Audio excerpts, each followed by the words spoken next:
other, yung sa ICAD. Well, I cannot create an office. I do not have that power.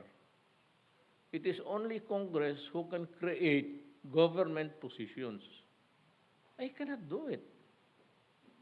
Even if it is a delegated power to me in some of the laws.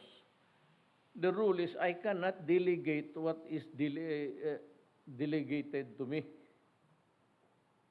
I am a delegated authority, and I cannot delegate another authority based on the authority of my delegation in the first place.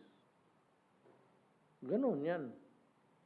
So, kung tignan mo yung definition ng position dyan, and it says there about cooperation and all. Pero ang gusto ko sana, sa totoo lang, I mention